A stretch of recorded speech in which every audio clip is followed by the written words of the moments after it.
The new high-powered compact from Hoover, it's a beautiful mover. The new compact does more than beat. It also cleans, it also sweeps, and brushes right to the edge. Right to the edge. Changing a bag as easy as ABC. The new high-powered compact from Hoover, it's a beautiful mover.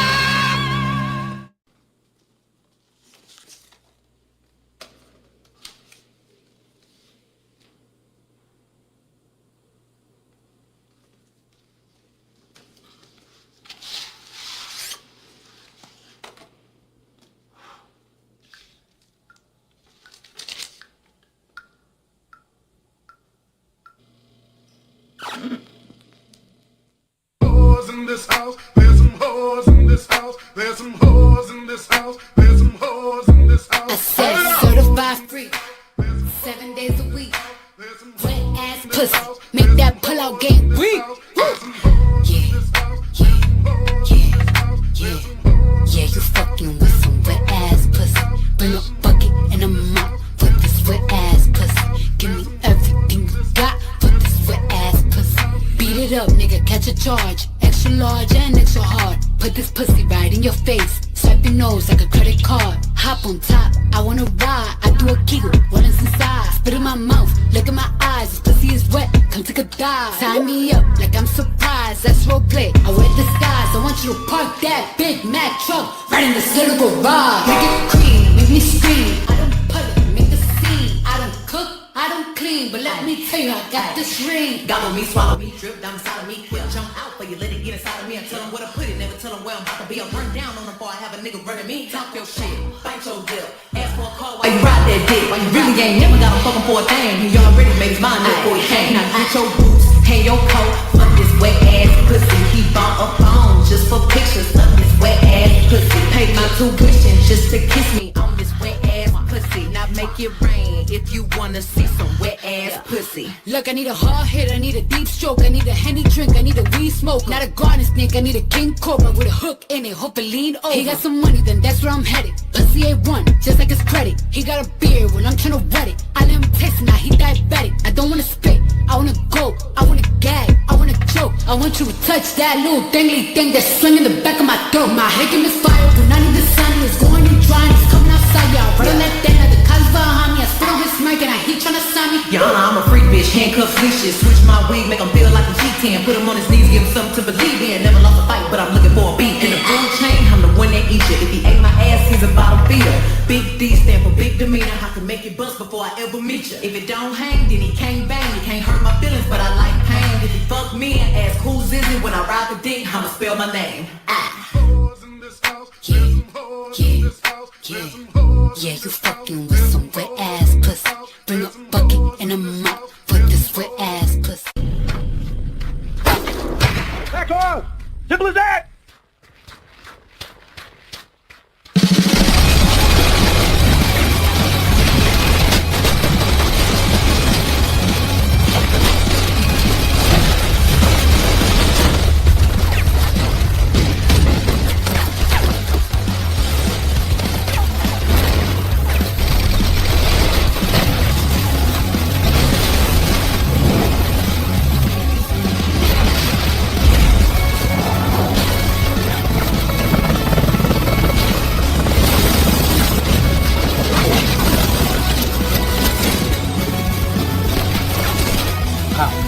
He's the one.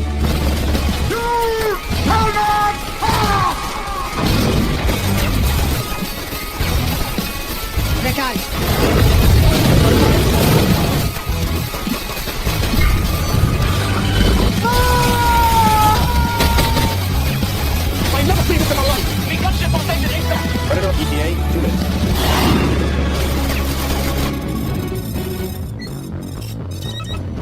What is that? We need air support, and we need it now. Rolling strike package Bravo on unknown target. I authenticate Tango Whiskey in time, 0300 Zulu. Intel aircraft, this is meeting danger, close fire mission. I'm just gonna call the Falcon Ops, who's closer to Killbox 1 Alpha to the Hawk, sir. Okay, send the Hawks over to Killbox 1 Alpha, the danger trenches at 300 feet. Killbox 1 Alpha, 300 feet, danger mark is in the area. Forever to wage control. 7-man team, north of Warsaw! Receive Killbox 1 Alpha, he's hostile.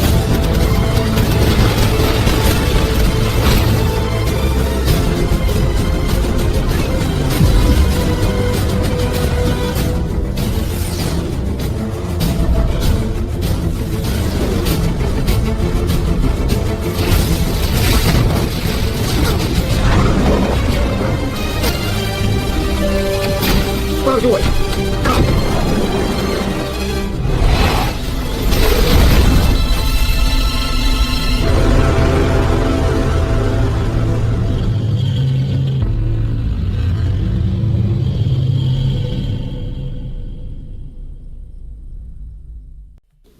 Okay, let's listen to a little bit of this song. Sitting at home with my dick hard, so I got the black book for a freak to call. Pick up the telephone, then dial the 7 digits. And, yo, this one. So, that's the end of that part. Why don't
Welcome to the Friday Nights. I'm Jason Sandberg. K-pop junkie could not be here this week. She is apparently beating up aquatic animals somewhere, apparently. Guys, it was a great week at my LCS. I got the Vatican City #2. Haven't read it yet, but shout out to our friend Per Berg, aka Narwhal. Looking forward to reading that this weekend. And next issue of Redcoat came out. I didn't read the previous issue because it's the second installment of a 3-part arc. So I'm going to read them all together when it comes out. But so far, have been enjoying this series. As always, I am hard at work on Jupiter issue 2. Jupiter issue 1 is in demand on Found My Comic and Indiegogo. And Jupiter issue 2 should launch sometime later this year. Work has been very, very crazy, very, very busy. Craig, how was your week? I had an awesome week. I got like all kinds of contractors coming around working on my house and just enjoying the summer. I'm having a great time. I pulled this one out of my my box. So happy to finally have Eric with us joining us. So this is one of the few examples I have of his liner. Yeah, can you hold the cover up again real quick? Yeah. So some I love are homage covers, but it's not like a straight ripoff. And this is clearly a Miss Marvel issue 1 homage. I love it. It's a tip of the hat. It's like an inside joke, but it's got its own character, its own spirit. Just great job on that cover. But I mean, as always, his liner is tight. It's beautiful. But yeah, it's a great book. So yeah, I'm so happy to have Eric joining us. I wanted to show off that one book. I always love it when I have our guest books already in my collection. And Craig, I heard that you're using an auto pen to write Soltac 5. Is that true? An auto pen? Yes. I use a lot of quick gimmicks with my book to get the storyboard and stuff. Well, I'm still waiting on that Soltac NFT. I think you may have missed the train on that one. I think the bus has left the station, but we'll see. I think if I auto pen my layouts to my artist, my book would look very bland and not as exciting if I went with an auto pen. But I do have updates for Soltac though. I'd love to share. So I don't know, Eric, if you've had a chance to read Soltac or seen through what Gonzalo does with my project. There's just a few things I want to show off. There are some updates we did on the show. For example, Randy, was that the one with Randy that came on and told me that he wanted me to, yourself and Randy talked about the size of my title font? Yeah, there's the logo needs to be a little bit bigger. Yeah, kind of balance. Yeah, fill it up. So, yep. So here's a double page I'm making. I'll be honest, I don't know if this is going in issue 5 or issue 6. Because I got to write issue 5 and issue 6 to figure out where this fight actually happens. But I'm going to make this a mail-in print for the people who do the sign up. They'll get a print of this because the artwork's already done, right? That's great. I'm going to drop that sign up sometime this summer and start trying to generate those emails for Soltac issue 5. So please, anyone watching this, there's 34 watching. If I can get those 100 signups, that's when I need to launch my my Soltac 5 campaign. So yeah, I'm just showing off this art. It's beautiful lineup. Like anyone who reads Soltac, you can tell that there's going to be another confrontation between Misha Atsu and Dexter Barrel, and I'm excited for that. I'm so happy to be at the halfway point with my story. And finally, here's the update I wanted to show. So we reformatted that title graphic, like you said, looks much more. That's defined. I'm not messing with the title graphics anymore. So there's a new cover for issue 1. That's what 1 and 2 will look like. And then we redid 3 and 4. Here's the drum roll because these 2 issues don't even exist yet. Okay. Boom. There's what? Nice. 5 and 6. Nice. Love it. Love it. Man, I love creating comics, Eric. It's even though it's just a hobby for me, I'm one of those guys they call a hobbyist. I love it. It keeps me busy in retirement. Now that I've stolen all the airtime, how is your time out? Hold on. You're diminishing the term hobbyist as if the pros are doing a good job. I mean, come on. Really? I mean, really. Okay. Eric, back to you. How was your week? It's been a week. I spent most of my last few days in court because I had to be a juror. I was on jury duty for a murder trial.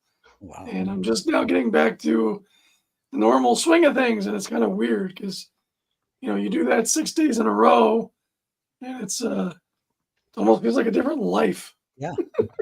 You got to look into some intense stuff in other people's lives, but don't bury the headline. What was the per diem? They pay anything? I mean, you get $45 a day. Hey, in this economy, I'll buy a comic book with it. You can bag a bunch of crowdfund books with that. Nice. But I do some part-time work for a buddy of mine's IT company, so I had to be away from that. Mm-hmm. So it was actually costing me money to be there. Oh yeah, because I do contract based. So yeah, it's not like that piece of paper that says I was on jury duty is going to help me. Yeah, get paid for not being there. Craig, in Canada, when you get paid jury duties per diem, how much do they tax that? That's a good question. I don't know how it works here in this country. I've gotten out of it by being in the military a couple times. But I was going to comment on the one joke Eric made that had me in stitches. He was saying that they wouldn't let him draw while he was in the jury box. Oh, yeah, Eric, I'm sure you could show up the court reporter, the sketch artist, and the court reporter sketch artist. He'd be like looking over you, going, "Damn." I guess it wasn't a high profile of a trial because there was no sketch artist. Okay. There was hardly a defense either. well, you could have improved on your per diem by selling some court drawings. I did some doodles on my notes to like where the intersection was and how the two Good Samaritans came in. So I drew a little diagram of that because I was a little bored. I mean, yeah, I got kinetic learning style, so that's why I'm always like, yeah. If I have to take notes on something, I'll be drawing in the margins all the time. Just so my brain engages. I had a high school teacher that called me up in front of the class because I would finish my test before the other kids, and then I'd be drawing in the margins, right? Because I'm like, come on, guys. And he called me up in front of the class and held up my test or whatever, and he pointed at my drawings in the margin. He said, "Don't do that anymore." I'm like, oh man, come on. Wouldn't that be extra credit? It should be. Eric, are you reading anything? Are you reading anything good that you're reading lately? Anything you want to recommend to the viewers? The one thing I'm stuck on is the Skybound Energon universe stuff. I've been picking that up as I can. I'm looking forward to the 3rd volume. I got Scarlet down here. I haven't read it yet though, but like everything I've been reading has just been some of the best storytelling of all the old crap that I keep buying, from Transformers, G.I. Joe, and all that stuff. Yep. Good deal. So that's been keeping me busy. I've got a backlog of stuff I haven't gotten to that I've crowdfunded. I'm really hoping that heavy metal magazine shows up on my doorstep soon. I'm kind of irritated because the comic shops got it before all the Kickstarter backers. Yeah. Oh, I didn't know that was a Kickstarter project. Okay, yeah. I got it. They got to learn when they do the crowdfunders. Yeah. The crowdfunders aren't the second hand. The way the crowdfunders work is you're asking people to help pay to produce your dream. They're like the co-producers of that. Co-producers get it first before it becomes a sellable product. They front the capital. Absolutely. And I, as somebody who's been a fan all his life, probably to my detriment because of the content. I've got a whole bunch of them. I got my entire birth year run, 1978, which is a pretty good year for that magazine. But I jumped on it because that's something I'd love to be published in one day. And I'm still waiting. That is on my bucket list. Yeah, at least like a 2-page strip in heavy metal. That's on my bucket list. Craig, who's in the chat tonight? Yeah. So first and foremost, Vulcan. I didn't see Vulcan's retweet till like 5 minutes before. I was like, but Vulcan's here. This is Friday. Hail to you, Vulcan, as well. Thank you so much for being with us. Like every episode. We're now at episode 95. 95 of this show, by the way. Yeah. And then here I've got so this is Eric's handle here, Dreaded Dinosaur. Again, if you can click onto that and you can subscribe, click on his handle. It's the same on Twitter as well. My streamer is acting up. Hold on a second. Okay, no problem. Yeah, you're not internet, man. You're not Magnus Robot Fighter yet, but right. There we go. I got it back. Oh wow, halfway down the chat. I really hope somebody's trained to be Magnus Robot Fighter at the rate the robots are growing. Yeah, no kidding. So we've been featuring robot technology on this show. What they've got them doing now, Jason, you wouldn't believe it. Like the Optimus robot is like breakdancing and stuff now since we first featured. So here's K-pop, another co-host for the show. Again, she was working comic conventions all weekend. So, and what would you say during the intro? Something about animals? Oh, it's later. It's later down. She's got a beat up flipper. So she's gonna go punch Aquatic Life. Okay. Yeah, you'll get to it, and it's going to be Exhibit A in her animal cruelty case. It sounds like Merkmaid would come in handy for some of there that. you go. There you go. She thought she'd start beating up a dolphin. She got more than she bargained for. That'll be issue 2, right, Eric? There you go. She meets the cocaine shark. There you go. And new father Justin Belmont's joining us. He's not in jail yet. Go check out Pencils Down, people. I think it's at the printer. Yeah. I have a really good cover for that one too. Nice. Phil Baggins as well. Hail to you as well, Phil. Thank you for joining us. Let's see. Oh, look at this guy here. Good stuff. Likes to hijack our chat, and feel free to keep hijacking our chat. I laugh at everything you post. Good stuff. I don't want to put a challenge out there because you'll be like challenge accepted. But yeah, it says the maddest of all the matters. Yes.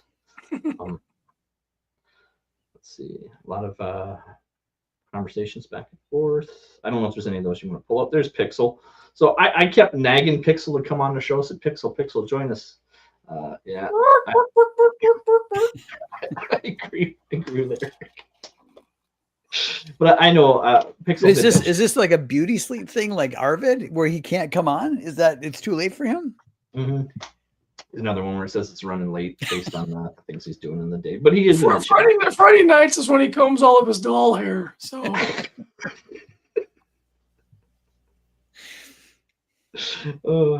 yeah, I like the long intros too. I keep getting creative. I think everyone enjoys my intros and my outros, so I'm just going to keep doing it.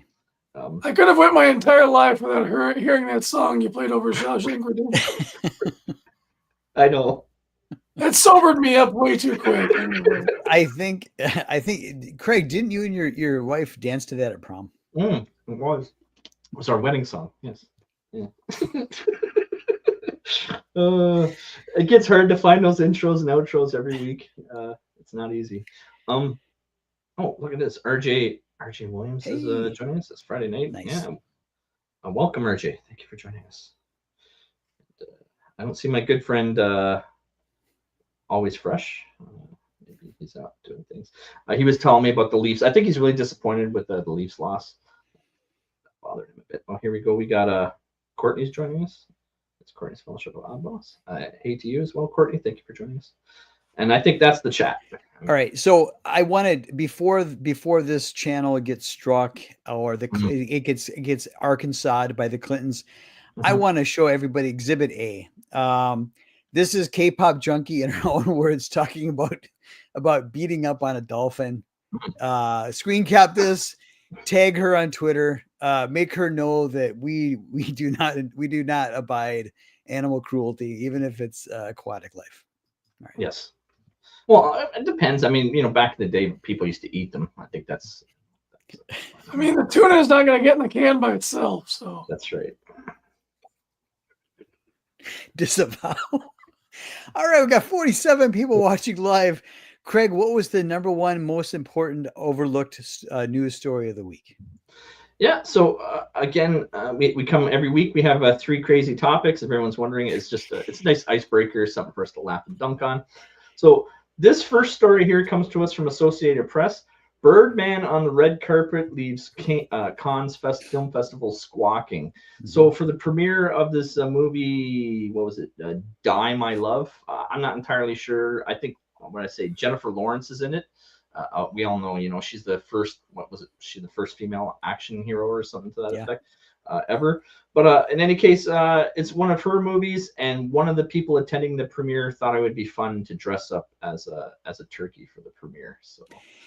Eric, as a kid growing up watching Sesame Street, how hard is it for you to see how rough Big Bird looks nowadays? I mean, I thought this was Harvey Birdman, attorney at law at first. Read the title. Craig, is this a psyop to acclimate us towards the eventual revelation of our alien overlords?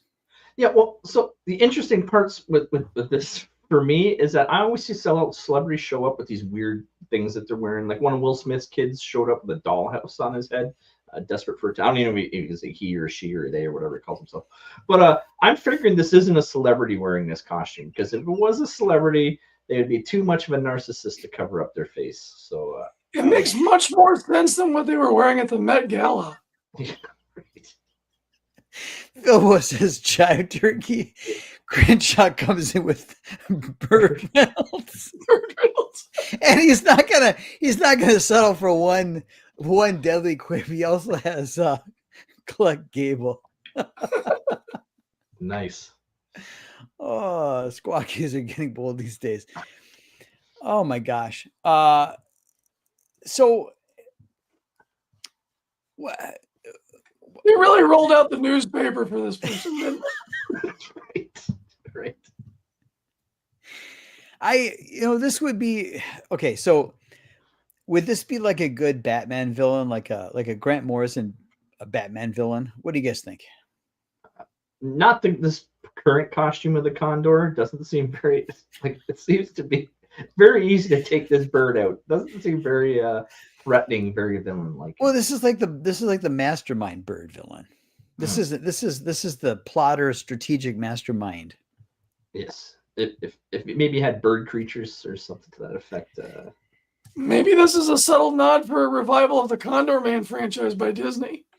It could be. Yes. I think we actually covered, Eric, a month ago. We covered we pitted Hot Girl against contenders, and Condor Man was one of the contenders. Mm-hmm. That's true. Yeah, maybe they're watching our show and we're giving them ideas. Edwin's in the chat. Edwin will be joining us, by the way. I finally reached out and he's going to be a guest. So. Very good, very good. So this person, let's see here. Lynn, do we know? Okay, so question: do we know who was in the bird suit? No, we do not. Person was anonymous. Okay. I'm sure they had to verify their identification to get in, and they had a ticket.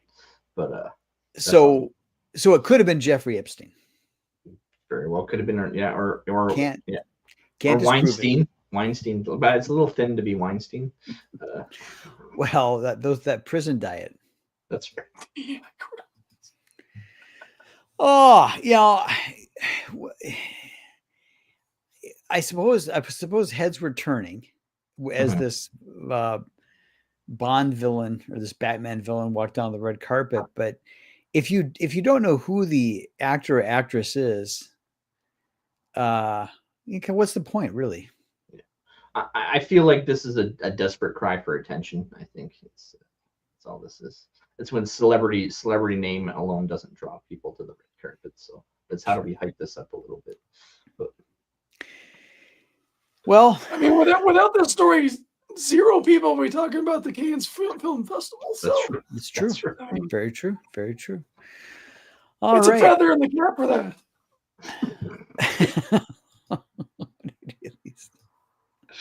So have we shot this bird? Is this Yeah. Okay. I think this one. Let's stuff this one. Yep. Okay. So moving to our next article here. This one comes to us from Sky News. Yeah. I hate to bring my nerd out, but I watch a lot of YouTube chess, so I know who Magnus is. Chess grandmaster playing match against 140,000 people reveals expected result. So the first thing that came to mind is like, what kind of a size auditorium do they have 140,000 chessboards set up? But no, he's only playing one match. It's him versus 140,000 other people deciding what the next move is. And they had 24 hours between each move for the timer clock. So you make a move and you come back like 23 hours later, potentially, to see what move your opponent's going to make. So before they even started the match of him versus 140,000 other chess players deciding on moves, he figured that it would come to a stalemate and a draw. That was the guess. So Eric, hold on. So you have 140,000 individuals worldwide who are voting on what move is going to be made. There's 24 hours between each move against the Grandmaster. Are they trying to get the Guinness World Record for the biggest waste of time? Exactly. That's exactly what this is. Eric, does this stunt make Magnus the Bonnie Blue of chess? I mean, he's definitely not going to be sore walking away from this, but Craig, he might end up in the hospital. Craig, does this make Magnus the Lily Phillips of chess? I would say yes, for sure. But I don't think they thought this one out fully before they did this one, because like you said, you make a move and then you just go on about the rest of your day. And you come back. Like, are they even trying to speed up the game? Are they even trying to do you check every hour? What kind of interval do you bother having to look at this? I mean, this guy is a grandmaster, so he's basically wasting seconds or minutes, probably, does his move and goes about his business. You have 140,000 hardcore people who are probably wasting their life arguing on the internet back and forth what the next move's going to be. Eric, who wins in a match? Grandmaster Magnus or Grandmaster Flash? If you have a name like Magnus and you lose, you should lose that name. I think Magnus would be winning to a point, until which point he would hear "Don't push me because I'm close to the edge," and then. Eric, let's workshop this a little bit here. Could you do this against 140,000 people, voting on the next move if it were checkers? I hate checkers. Yeah, me too. I agree. What do you guys got against checkers? It's the poor man's chess. It's the working man's chess. Exactly. You guys are snobs. It's not as fun. It's not as fun as having different unique pieces that do different things. At least it's not backgammon. Yeah. Yes. Good point. Or crib hitch or something like that. Yeah, I was hoping that it was. I was hoping he was at a terminal, and he would make a move, and it would go to the next game. I was hoping it was like that. I didn't know it was this democracy thing. But oh, there we go. There's always fresh drinkage. Yeah, there you go. Yes. I was gonna say with this though, like I've watched a bit of Magnus's games in the past. He's one of those people who was at a tournament and he wanted to have a bathroom break, so he just pushed a game to a draw so he could just sum it up, take off on the table. So no surprise draw. You know, that's the prediction. Very good, very good. Well, I think we're checkmate on this particular topic. Should we get into the next one? Yeah. So for our third and final topic for this evening, this one comes from UPI. 3,076 Smurfs came together to break the world record in France. So originally in Germany held the record with 2,000. We talked about this last time with the card game and the 50,000 card dominoes. So there was 2,762 Smurfs in attendance the last time these people broke this record, but they now managed to find 3,076 people in France to dress up as Smurfs. And now, so which one is Smurfette? That's a lot of Smurf. 3,000. I don't know if that record has been broken yet in the adult porn industry. 3,000. Is that a low number? So you're saying these French people are the Bonnie Blue of Smurf Guinness. So I did the math here, and I realized if Germany annexes France, they would have 5,838 Smurfs. Yes. I mean, God bless them for somebody bringing dignity to Disney adults. Always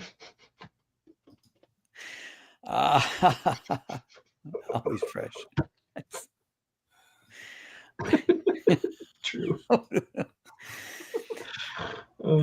Oh, yeah. You know, what's the deal with these Smurf things? I mean, there's like one chick. What's the deal with any of them? How do you wake up one day and say, "Yeah, I'm going to spend all day painting my skin blue," and go stand around with a bunch of other frogs? Sweaty blue people. Yeah. Yeah, and the hat. What's up with the hat? Is it like a clan thing or what? What's the deal? I always found Smurfs to be a little odd, a little strange. Well, they're magical, so I guess it doesn't have to make sense. I think Pixel's got a unique name for this event. Let's see what's it called. One Night in Smurf. He's going with the blue jokes. Yep. I mean, Smurfs did one thing and one thing right is they gave us children a word we could swear with. That's right. Absolutely. Oh, well, Eric, did you have a favorite Smurf? Who's your Smurf avatar mascot? Which one was your favorite? Oh, probably Handy Smurf. Brainy Smurf always deserved to have his glasses broken, his face pawned. If you know the history of Smurfette, Gargamel made her. Yep. Oh, yeah. I remember that. So she's not even real. Well, that means the rest of them are gay. This is all true. These are serious questions I put deep thought into as a child too. I remember watching these episodes, trying to figure out the meaning of life from them, as if there was some higher meaning behind the Smurfs. What were the Snorks? Were those like orange? They were underwater Smurfs, and they had built-in snorkels in their head. Yeah. And I think the French tried this once with the snorks thing, but they all drowned. Well, yeah. I think we'll keep an eye on this story and see if anyone can beat this. Who's going to be the new record holder? Yeah. All right. We got here. It's Courtney Fellowship of Oddball says, I once found myself in a Porsche convertible in Vegas with Bridget the Midget and some dude from the Blue Man Group. Those were the days. That's right. No, we always forget about the Blue Man Group. How is the Blue Man Group not performing at this? Yeah, what's the deal? Was he in his Blue Man Group regalia? Yeah. Painted blue. And was it just for like the chest up? Where does Smurflings come from? Smurflings, yes. Speaking of Smurflings, there are some Smurflings in our outro. Okay. All right. Very good. Very good. Sounds Murphy. All right. Yeah. So, guys, the Care Bears, were the Care Bears just like Smurfs with superpowers? I mean, it's basically the same thing, right? Kind of. I guess it was like someone probably took the Smurfs and made the Care Bears, but they each had unique abilities and powers, right? So I think Smurfs, you're doing meth to come up with this, and Care Bears, you have to be on LSD. there we go. You guys.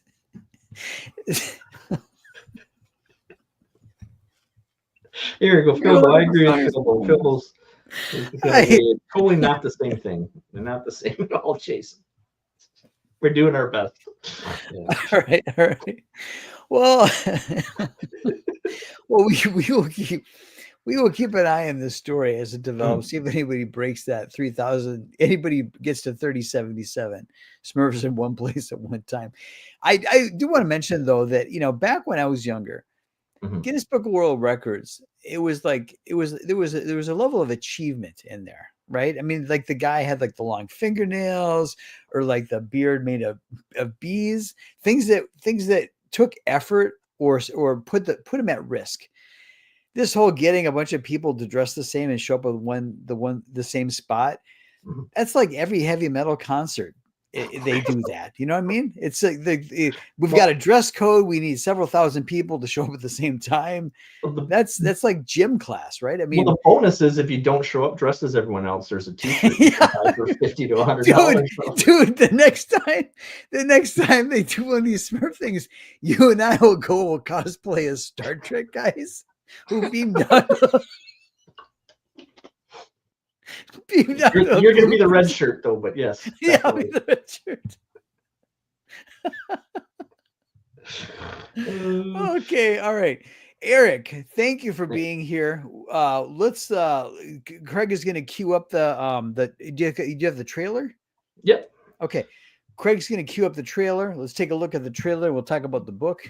So what's interesting about this is, and Pixel's in the audience, by the way, I think Pixel tweaked this trailer. You've seen this obviously, you've probably seen this new trailer a few times, but Pixel's excited for it. It's a whole new trailer for this new Kickstarter campaign.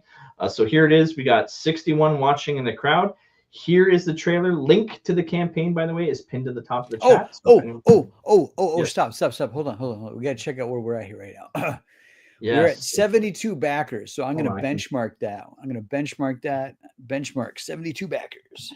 It was 69 last I checked. Okay, we'll do 69. Was that early? Was that right before the show started? It was earlier today. Okay, well we're gonna claim that we're starting at 69 then. You benchmark because people probably saw you're going to be on our show and backed. So we're going to take credit for that if you don't mind. Yeah, you get the money. You get the money, Eric, but we're going to take credit for that. Okay. Okay, so here we are. Like you said, 69. But I had 72 there. So for 63 that are watching, here is the new trailer for the Kickstarter campaign for AR-13L.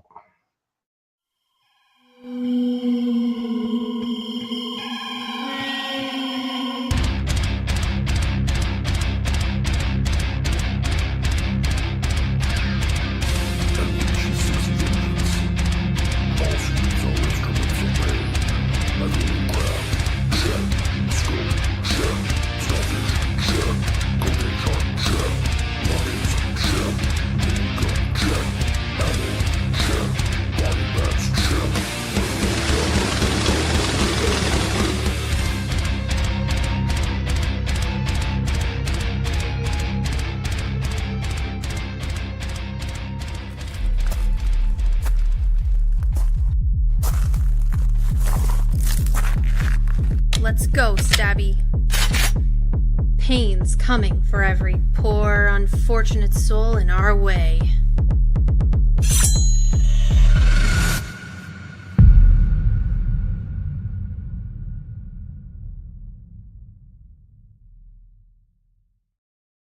I love it. This project's so much damn fun. It's very cool.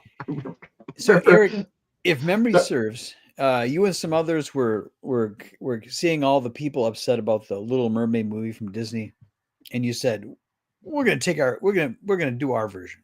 Is that how this project got started?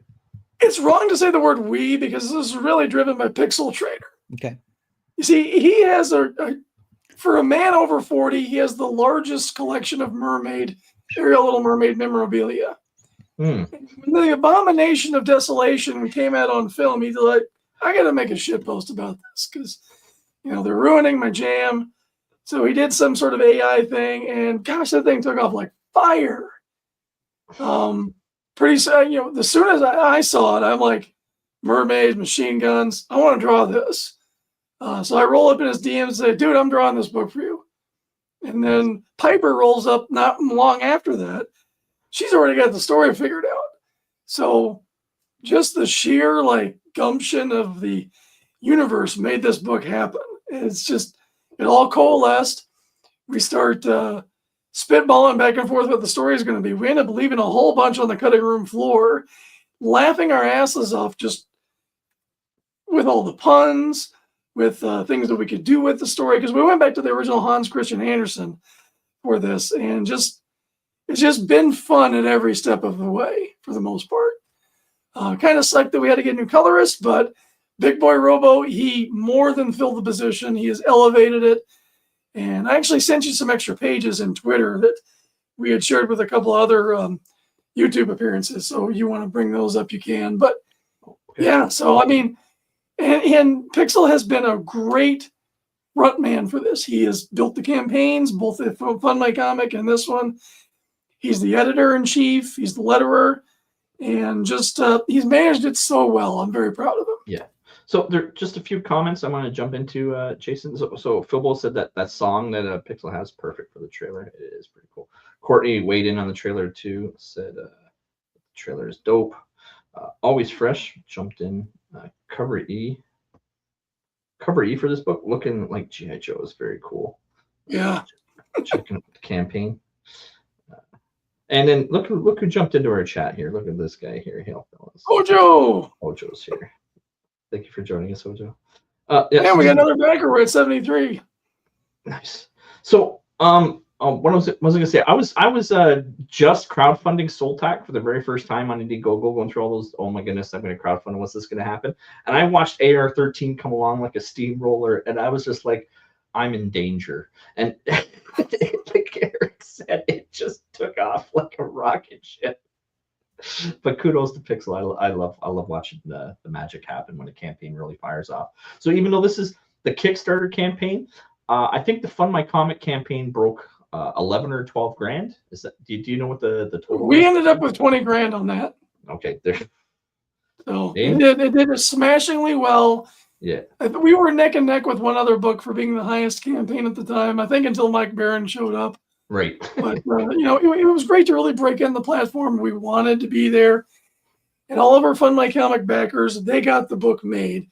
The only reason we're on Kickstarter is we were given a bulk amount of extra time because we had to switch up colorists, and I needed to pay some bills, so I fell behind a little bit on my art duties.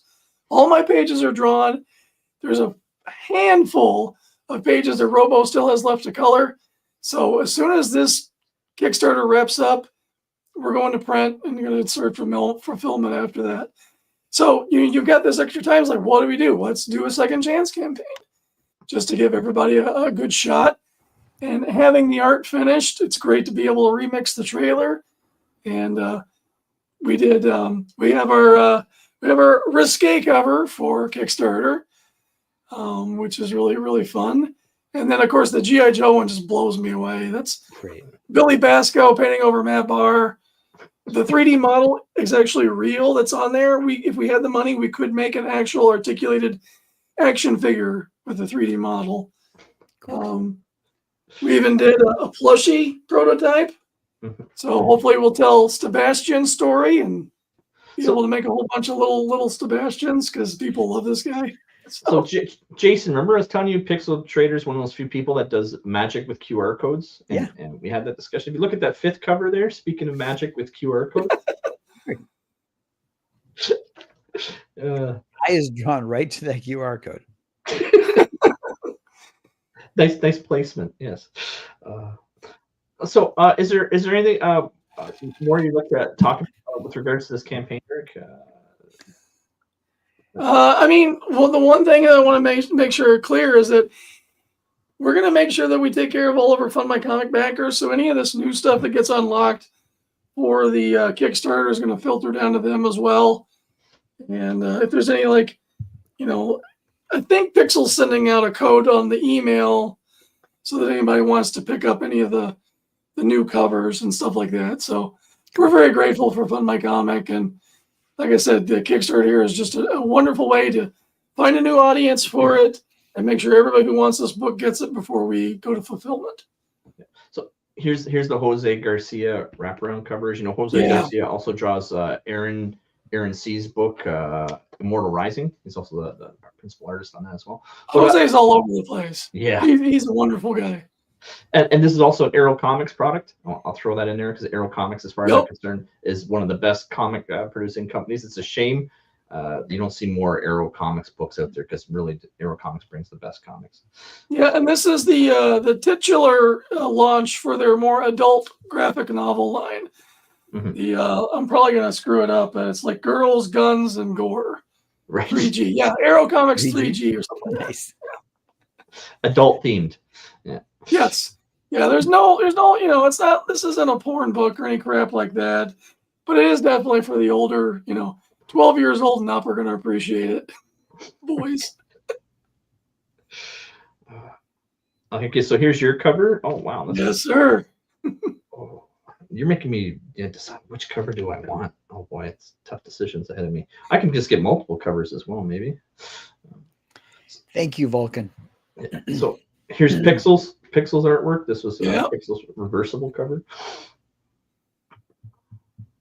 And then here's the one that's already getting. Oh, even the back's got the G.I. Joe stuff. Cool. Yeah, no, Pixel Trader put all of that together. It's just gorgeous. The problem with this, did you have Larry Hama write the copy? That would have been really cool, but no. Yeah. This stuff's so cool. I don't know which one to get. I'm really happy he's lettering this book, and he's going to be lettering Daughter's Revenge as well. His graphic design skills are amazing. He's done sketch cards for people designs, trading card design layouts. Mm-hmm. He's got a really good eye for graphics and stuff. Yeah. Pixel knows advertising, and he's a genius with computers and marketing. I would hire him just to market a campaign if he outsourced that, but I think he's too busy for it. Josh. There's the Napoleon boner thwart cover.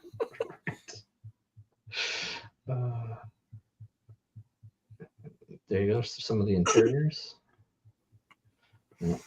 Piper, I'll give a shout out. Piper, the writer. Piper was mentioning in Twitter. Piper wrote the story. Yeah, she did a really good job with it, and I just hope I did justice. You know, writers can be fickle. I'm sure you're aware, being a writer yourself. But you know, there's a good back and forth. I really tried to come at the book cinematic quality, and because we were kind of imagining this like an '80s action flick anyway. Right. So yeah, and the visuals are looking great. Like I said, the colors really make me look competent as an interior artist. So Eric, now that's a splash page. Just no, it's a great page, but it's a great splash page. Yeah, very cool. Here goes some more sequential. So interiors. what's the lore of this world? What's the backstory here? So without giving away too much, essentially there's the Mermaid Kingdom. Okay. And our lead character, Coral, is one of many daughters of the king. And then you've got these bad dudes who are smuggling guns and drugs and guns from Germany to Argentina, all throughout the post-World War II era. Ah, okay. So we're in we're kind of in the tail end of the 1950s. They've been doing this for quite a while. And the nefarious the big bad in the character wants to use the humans to basically go to war with the Mermaid Kingdom, and hijinks ensue. People get killed, merchandise gets sunk, a flipper gets beaten. Yeah, as I was telling people at the last show I was at, she's not looking for a prince. She's looking for revenge. One of the 2-page one of the 2-page spreads in there. I did like 3 or 4 of them in this book, and it's just a montage of her training with weapons. Cool. Because that's what you do in an 80s flick. You put on some awesome That's right. music, and you just show a montage of the good guys getting ready. And we're going to war. Yes, that's when we've reached our ultimate form. That's when you get the montage. And I got to play with one of my favorite gimmicks, which is showing the water line, the above and below, like I did on the cover. So for every panel, I was like, we're at sea. There's stuff going on. Where can I put the water line? Nice. I love that. Yeah, because your perspectives are all over the place. You're above, below. Yeah. Wild. Very cool. Here's some add-ons. Yeah, we got some really sweet Keshi figures there. I don't remember who's exactly doing those, but they look brilliant. Might be Arik, I think. I think he does that. Yeah, Eric right there. Eric Hutfels. Yeah. And then we brought back the skateboard decks. Those are legit. Those are nice. Nice. They were very popular for the Fund My Comic campaign. I wouldn't even want to wreck that. Like that would go on the wall. Like it's too cool. And then here's your creative team. Big Boy Robo. There you go. So there's your campaign. Now I gotta decide which cover I want to grab, Jason. Oh, 74 backers. Thank you very much. Nice. So I'm just gonna pull that down for a minute.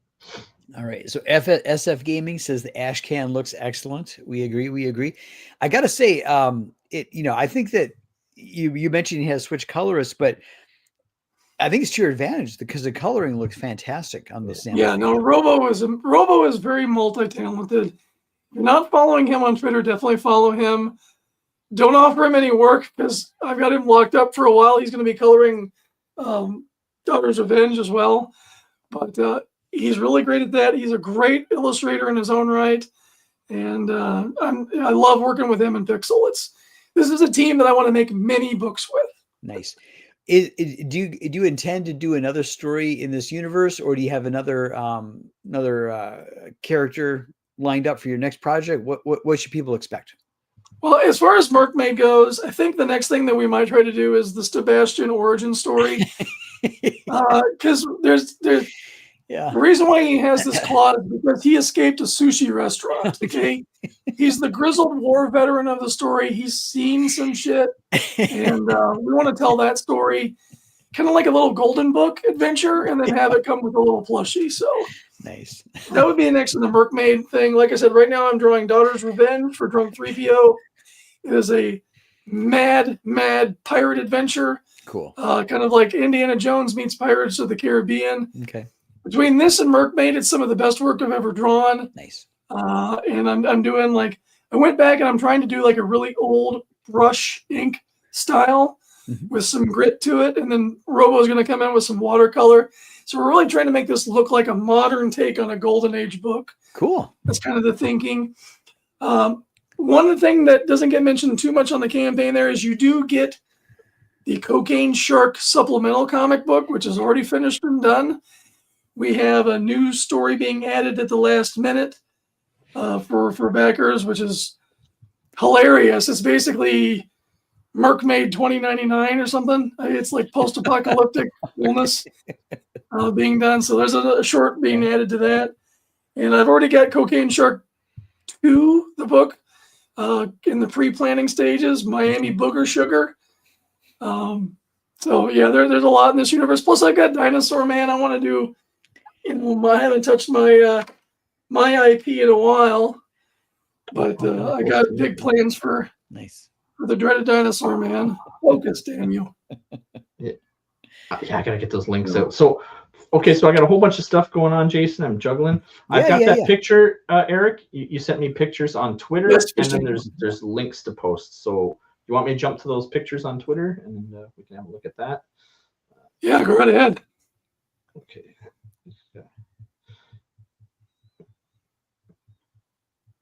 Right, here we go. Okay, so look at that. It's got all my DMs there, so hopefully I'm not into cursing anyone out in those ones here. Bonnie There you go. Blue. So was this the one page you wanted to share, Eric? I put 3 or 4 in there, I thought. Okay. Okay, so I'll close this one out. This is the first time I've shared a Twitter, so there we go. Oh wow, look at that. Yeah, so this is a cool scene where they're talking about where they find a map on the bad guy's desk showing that, oh hey, he knows where the Mermaid Kingdom is. Oh crap, we better go save our friends. Mm.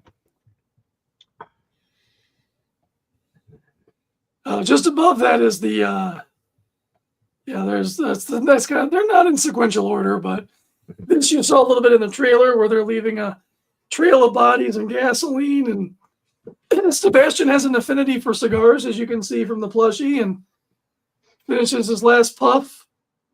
You gotta, in an 80s action movie thing, you gotta walk away from an explosion.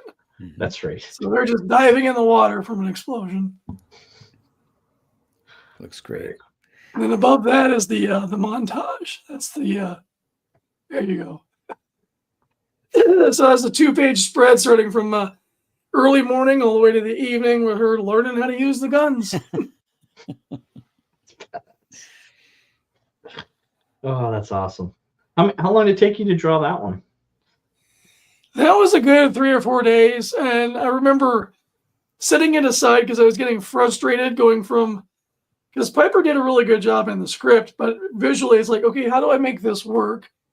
And this is one of the reasons why the book got from 60 pages to 62, because I couldn't do this without expanding upon this. So that's why it ended up being a 2-page spread.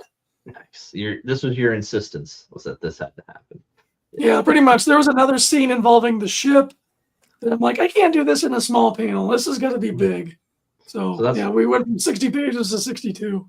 So that alone, Jason, the big splash that you complimented, and then this montage, that's Eric's contribution to the page count. Very good. Outstanding. So here's the page I brought up the first time. I don't know if you want to talk to this one at all. Vulcan speaks for all of us when he says, "Love that crab." Yeah, love that crab. Yeah, so this is kind of towards the end of the book. Pixel did a great job of covering up the big bad. We don't want to spoil it for our readers, but yeah, there's 3 different fight scenes on ships, I think, which is a lot of fun. You know, I kind of like doing the water and sea life and whatnot. I'm a big shark nut in my own right.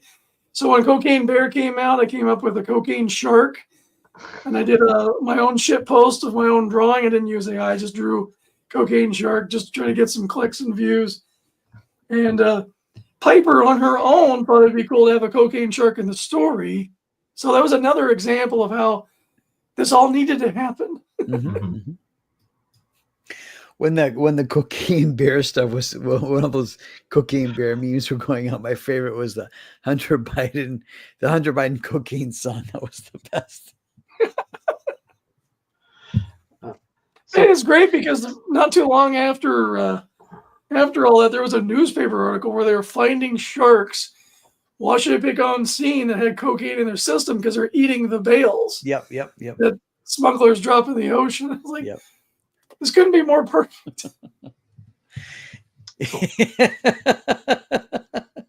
So I just shared the link for Daughter's Revenge. Do you want me to, is that worth visiting? Do you want me to check out that? Yeah, it's a sign-up sheet. You get to see the logo and put your name in an email. It's really so that we can capture as many email signatures so that once the artwork, I'm about 30 pages into the drawing. It's a 120-page graphic novel, so I got a little ways to go. But once we start soliciting, we want to be ready and roaring to go. We got time. Bring it up. So here we go. So is this just your solo project, or do you have a team working on this? This is the story is by Jay, Drunk 3PO, and X-Wing Russ, and they're huge pirates guys. They run another channel called History of Pirates, and this is something that this is their passion project basically. and it's written as a 5-volume set. So I got a lot of work cut out for me because each one's going to be around 100, 120 pages. It's a pretty epic storyline. It's beautiful. It's basically about a lieutenant in the British Navy. His name is Jonathan Reed. And without getting too spoilery, he's a devout man, and because of being double-crossed and harm coming to his family, he makes this really tough decision to become a pirate so that he can get revenge on the people that hurt his family. And it ends up with a lot of seeking after relics and things of that nature. That's kind of where the Indiana Jones aspect comes into it, and a lot of high adventure. So it'll be a great read. It's definitely not for the kids like Achromatic Chronicles was. That's definitely for the youngins. This is more for the adults, and I'm excited. It's great when you're a hired gun and you really just love the project that you're working on. Like with Merkmaid, it was never a chore to draw this because I love those characters. It's the same with Daughter's Revenge. Yeah. I love the characters. I love the story, and when you're trying to do this for an actual living, you really, really need that, because the hard times is when you have to push through and you don't feel good. And if you don't like the story, I can't see why you'd take the project on anyway. Right. Right. Shout out to Tom Tuttle. Tom, hit up Mad Ruth. You got to come back on soon. We need a dose of your laughs. So come back on soon. So like I said, so the link, I dropped the link. Sign up for this. Sign-ups are free. It doesn't mean you're committing anything to buy, but sign-ups are a big part of pushing campaigns. So even just the act of doing that, it's like it allows the artist to say, hey, look, I've got 100 signups. I got 200 signups. I got this. This is the enthusiasm for the book, and that's what helps the and the enthusiasm is part of the reason why it really means a lot to me, because we've got over 1,000 people already. Nice. And wow. There's a whole group of people on Twitter and in what's that app that I hate? Discord. Blue Sky? No, Discord. I can't stand Discord. But there's a whole large group of people who have already got this tattooed on their body. So weird. I no mean, pressure. that's cool. What do I know? I've been saying that if this book does 500,000, I'll get it tattooed on my body, and we'll do it on camera. So here I've got the messbucket.com. I'm not sure. I'm going to follow this link myself right now. So what is? Yeah, the Mess Bucket link, that's his Instagram. That's where he's most visible. The Mess Bucket publisher is responsible for the Roddy Piper comic book that I drew basically over COVID, and then we put it out right after COVID. Oh, let me give you a full screen. Hold on a sec. Sorry, there. I'm all over the place. There we go. Look at that thing. Oh, wow. Nice. So cool. This is officially licensed. The officially licensed book with the Piper estate. And in Mess Bucket, we're doing a thing where it's basically wrestlers as superheroes. So Roddy Piper is basically the Kilted Avenger. He's a vigilante superhero. And he goes against the evil stable villains. And there's a big bad, of course. So Eric, is that book a prequel to They Live or Hell Comes to Frogtown? So there are references to both of those movies in this book all over the place. He uses the glasses. He's got the codpiece on. If you're a Piper fan, this is a must-have. Yeah, I mean, back in the day, yeah. No, I think he only had those 2 movies. Am I right or wrong? He just did those 2 No, movies. there was also the Chair, which is an adaptation of a story by not Peter Simini. Yeah. Peter Simini wrote the Chair as a graphic novel. There's an adaptation of that. There's a couple of there's one where he fights Bigfoot, I think, or something like that too. There's a comic book floating around there. My God. So he's had his time in media. The back of the book, we've got a theme going with Mark Polton drawing caricatures. So the whole reason Mark Polton got to put Roddy Piper in his U.S. Assassin is because of the Roddy Piper book. Nice. That doesn't get mentioned enough in our circles. Nice. But anyway, so next month, as long as the people do their job, the UK Defender, the British Bulldog, which is book 2 in the series, So we have Davy Boy Smith as a British superhero, also an MI6 agent. And it continues the story. Piper makes an appearance. Guest stars out the wazoo, including Mick Foley, the big bad in the book as well. So I won't name names because it's a surprise. But yeah, so that's the second book in the series. And the third book is being written now, and it's going to be starring Kurt Angle. So it's a really cool thing if you're a wrestling fan and a comic book fan. You know, it's a good one. You don't actually have to put too much work into the John Cena book because people can't see it. Cena makes an appearance, but you don't see him. Well, that could be full screen. Guys, John's long box caught me while Eric was shilling his books. I was reading Heroic Tales. Go back, Heroic Tales 1 and 2. Go check it out. Getting some Heroic Tales is great. I love John's enthusiasm for comics. It's great. And it's beautiful Renzo Rodriguez artwork. Like you can't. Yep. Good stuff. There's just so much good stuff in the indie space. It's like, yeah, definitely. Everybody's eating good. So exciting. And the other thing I can mention is, the one of the first people that I started hanging out with was obviously Craig here, and then Jesse, the Common Nerd. Yeah. It isn't what has been great about the last year and a half has not just been the projects, but the other creators.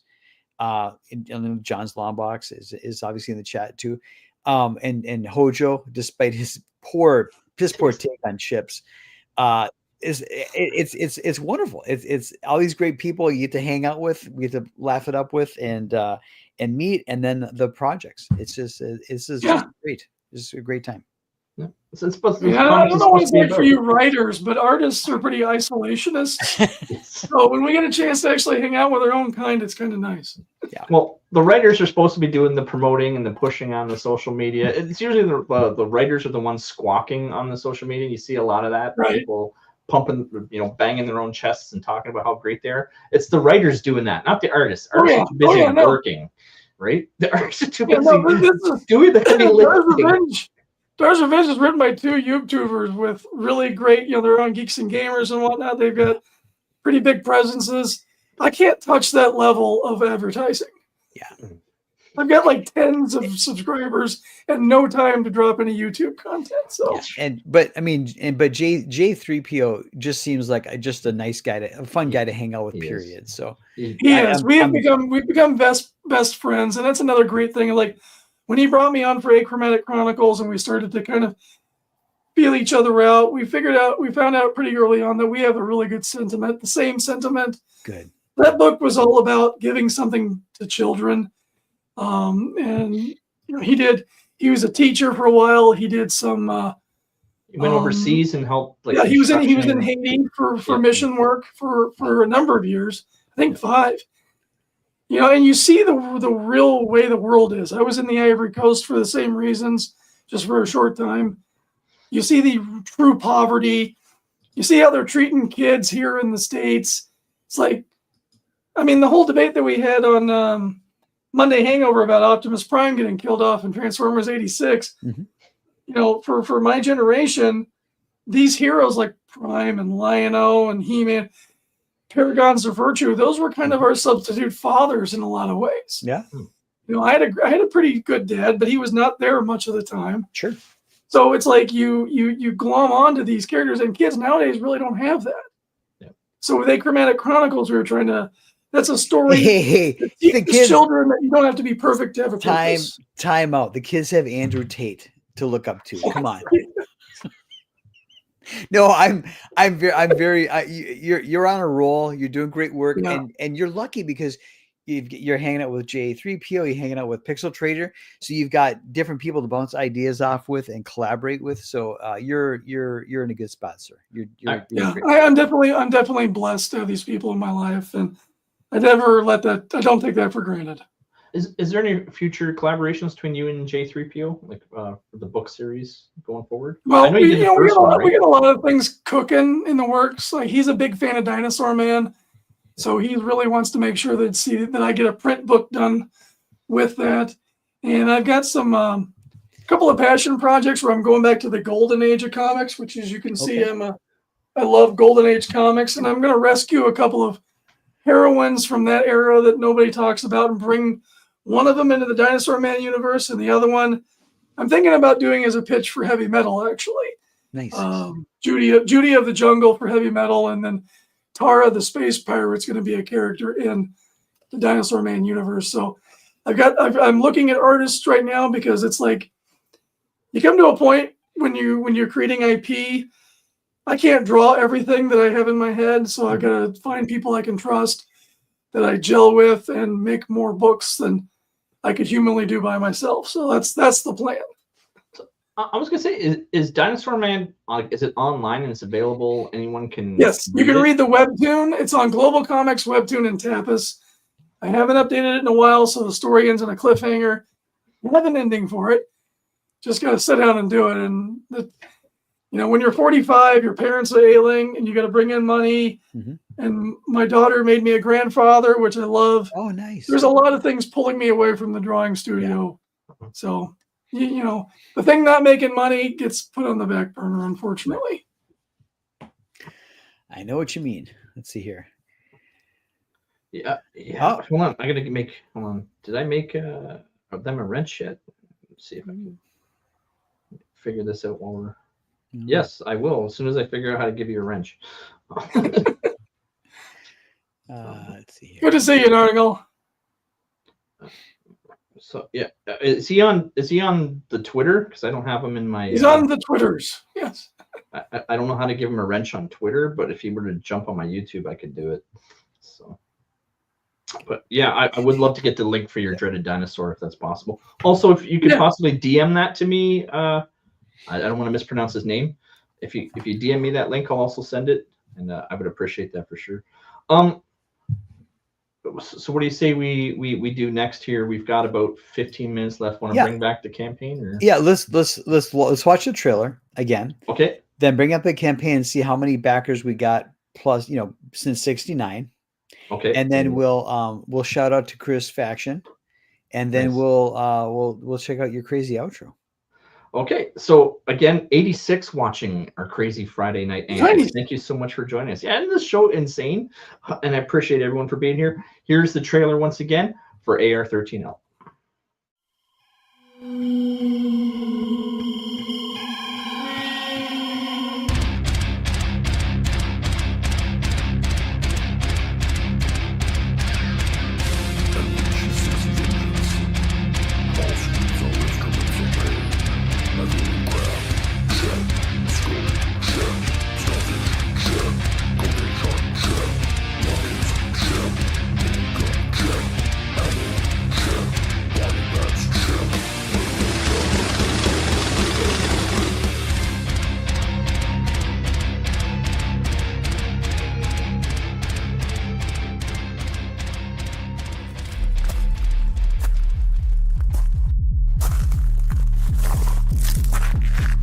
Let's go, Stabby. Pain's coming for every poor, unfortunate soul in our way.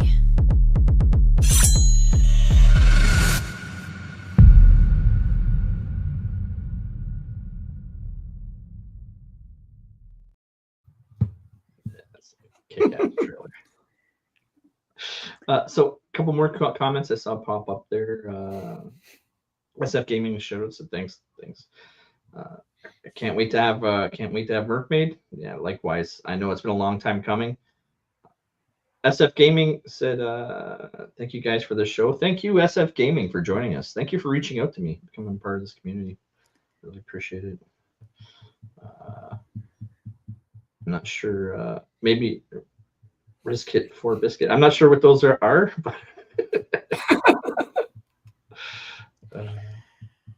I did drop the link for the webtoon in the Twitter DM with you. Okay, perfect. Fibbo started a mosh pit in his living room. Everyone loves that song. Here's Pixel. Yeah, sorry, Eric. Go ahead. Yeah, it was I think Pixel paid somebody actually to sing that differently, but the original was him in his closet doing the cover. I would have loved that's where he keeps all of his little mermaid merch too, is in the closet. It's in there growling. Here's Pixel. The art of 13th Strip was unlocked. An update. There's an Oh, Akira sweet. cover homage. Oh, of course. Nice. I'm gonna have to see what that looks like now. I'm a huge Akira Yeah, fan. I saw that in it's theaters. her walking towards a cocaine shark, mechanized cocaine shark. Like the stadium scene, right? Yeah. Canada. Okay, so yeah, I'm gonna reach out for those links, Jason. If Okay, we'll vamp. So Chris Faction has a very poignant statement. He'd make a great stabby patty. Very good. And they can copy and paste. LOL. Shout out about Cocaine Shark. Yeah, I did a preview printing of that before we added the new story. Mm-hmm. Took it down to Orlando and sold a few of them. Nice. You know, I wanted to see how it was going to print. It's actually in golden age sizing too, so like the 7x2 thing. And yeah, no, it's a shark murdering drug dealers. What can't you love about that? Did you pick up any of those next issue projects that Eric Larson was doing? Did you get any of those at all? No, I haven't looked at an Eric Larson book in a long time because he just went batshit crazy. He did. He severely went batshit crazy. All right, let's see what we got here. All right, so what was he? What was it? Oh, that Little Mermaid's got it. All right. There's that link. No, hold on, I'm gonna bring it up. And then we got. Here we go. There's my guy. Yeah, here we go. So this is what we were talking about, the free webtoon. Anyone watching, you can click that. You can watch and you can read. Is there something more you want to talk about with regards to this, Eric? Chance? Yeah, no, the webtoon format is great for storytelling. You scroll vertically for anybody who's not familiar with it, and this is where the kids are at. Like, you know, us 40 and 50-year-olds, we love doing stuff for ourselves, but you know, you got to grow the audience, and that's where you start growing your audience is on platforms like this, where there was just a Forbes podcast where they had the CEO of Webtoon on there, and the company's basically become an IP farm for Hollywood to option for movies and merchandise and animation. So there's a lot of Webtoons that have been done that have ended up being a series on Crunchyroll, or you know they're going out to Netflix and whatnot. So I mean, this is where the eyeballs are going for the serious stuff. Question for you: when you put your work on there, do you have to format it as like a really big like vertical like TIFF or like JPEG? Yeah, what I do when I'm drawing in Clip Studios, I have one long document, but the sections are all 800 pixels by 1200. So as I'm drawing it, I keep that in mind where I'm going to be doing the cuts. And so there's like a couple of scenes where you scroll for a long time, and you actually get a sense of time passing, which I love as a story element.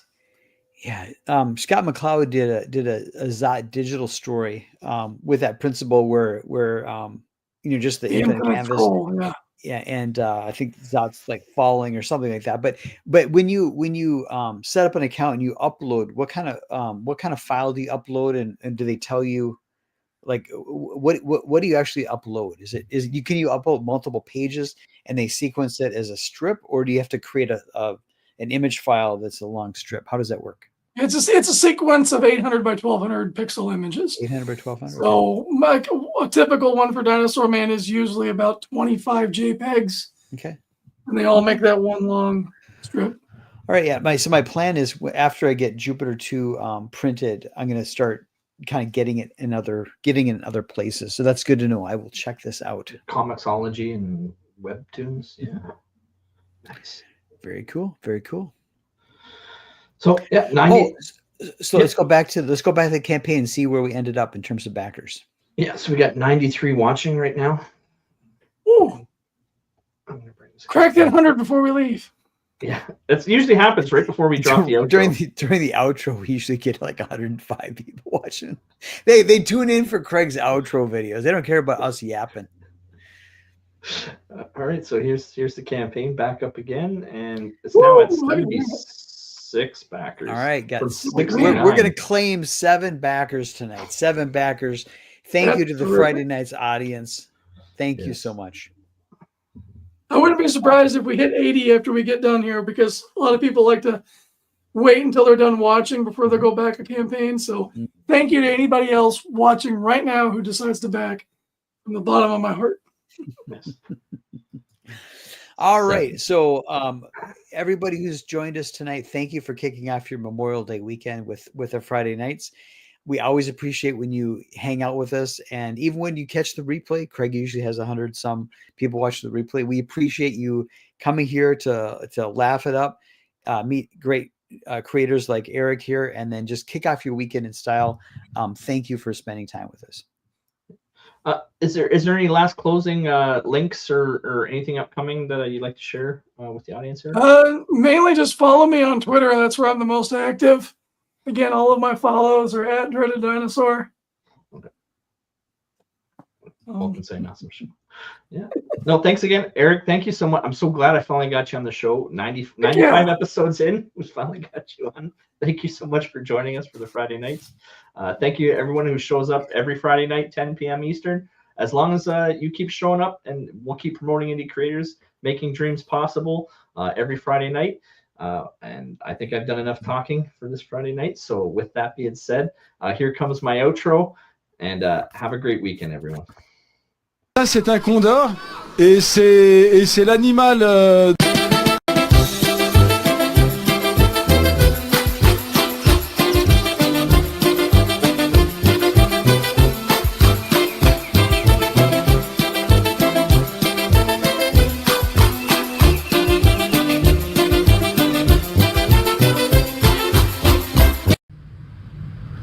저 이거 무슨 막 행사인가 봐.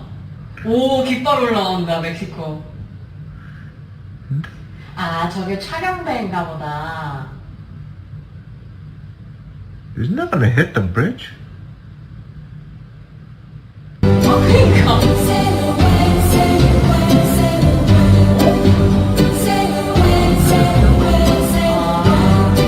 No, see? You see that? It's breaking down.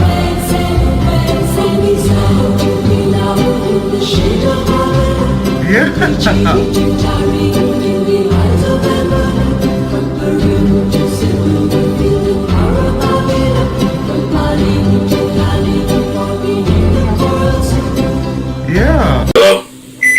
Yeah, boss man, I can't come to work today, boss man. I'm in the hospital right now. They gotta run all kind of tests on me.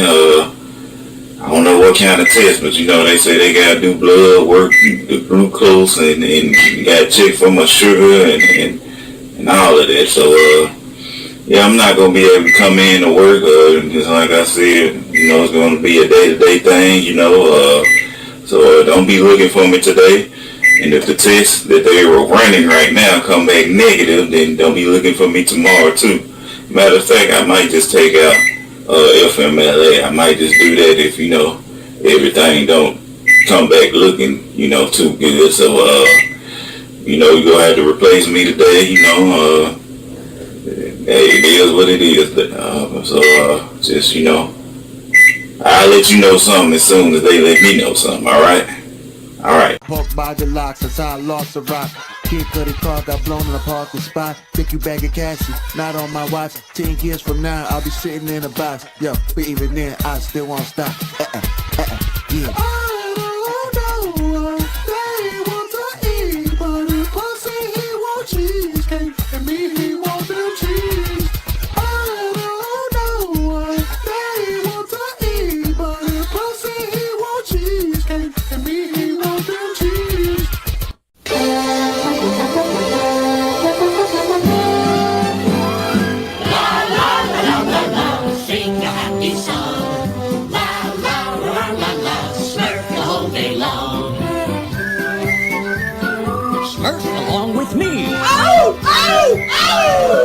Simple as can be. Next time you're feeling blue, just let a smile begin. Happy things will come to you. So smirk yourself a grin.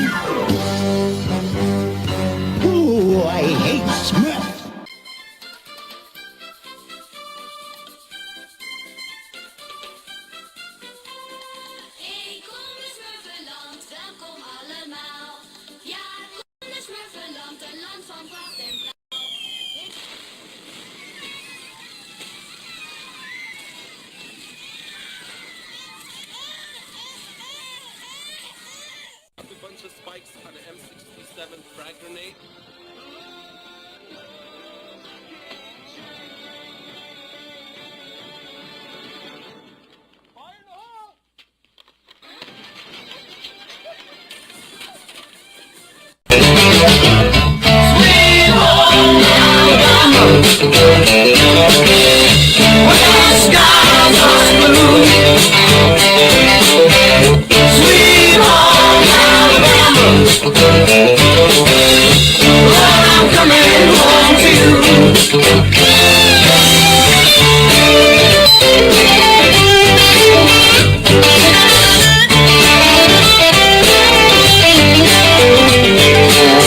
In Birmingham they love the governor.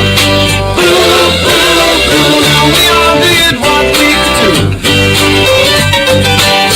Now Watergate does not bother me. Does your conscience bother you? Tell the truth. Your choices, your actions, that's what makes you who you are.